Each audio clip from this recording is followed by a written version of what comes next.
Okay, so we got this Altocraft impact driver. Let's open it up and see. It's a 20 volt. So I looked at the specs, and it looks like it's got pretty good specs. It keeps up at least with the Ryobi 1 18 volt. So let's check it out. Lithium ion. It's got pretty good RPM and pretty good torque.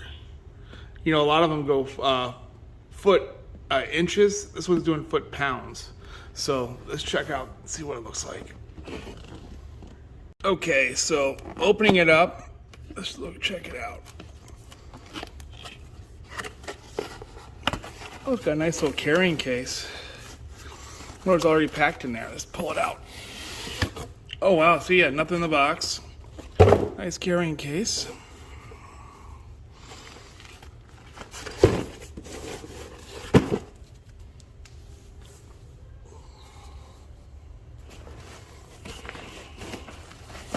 So, dual zipper.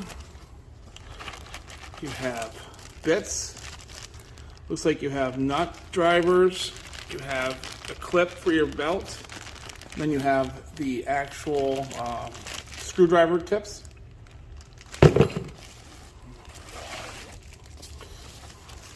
There's the unit, actual unit with the battery. This will be a charger.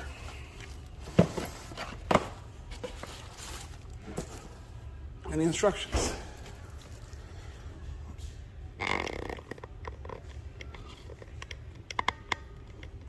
So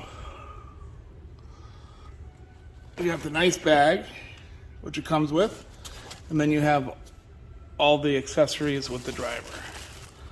A lot of times you gotta use this before you can use it. You gotta charge it. Let's see.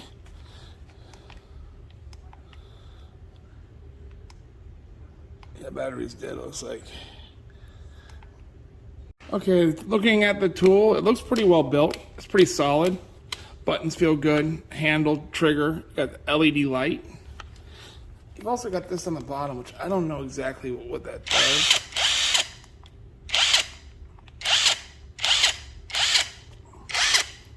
It's got different modes.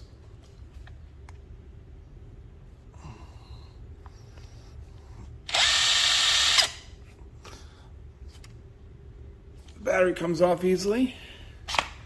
You know, for the money, this looks pretty good, especially when other ones are over $100. It's 20 volt. Definitely comparable to at least the Harbor Freight one.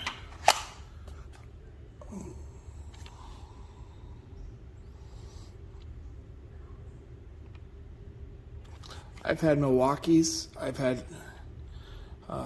Ryobi's, I've had Bosch, and this goes toe-to-toe with any of them, in my opinion, as far as quality and just the way it feels. And just I can tell by when I twist it, when I turn the pull trigger, I can feel the torque from the driver. I like to try to use it, but so far, so good. I'll update you with more info. Looking at it again, hey Boots, there's a battery LED in the back.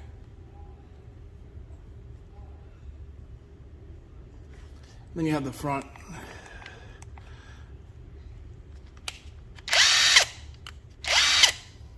I can feel it got pretty good torque, but let's charge the battery and see what it looks like. Looking at the instructions, it says you got to charge it for 6 hours prior to use. So let's do that and come back to it. It does say to charge the battery for 6 hours prior to first use because the battery does not come fully charged. So that's what I'm going to do. I'll update you if the performance changes drastically, but so far I'm happy with the way it performs.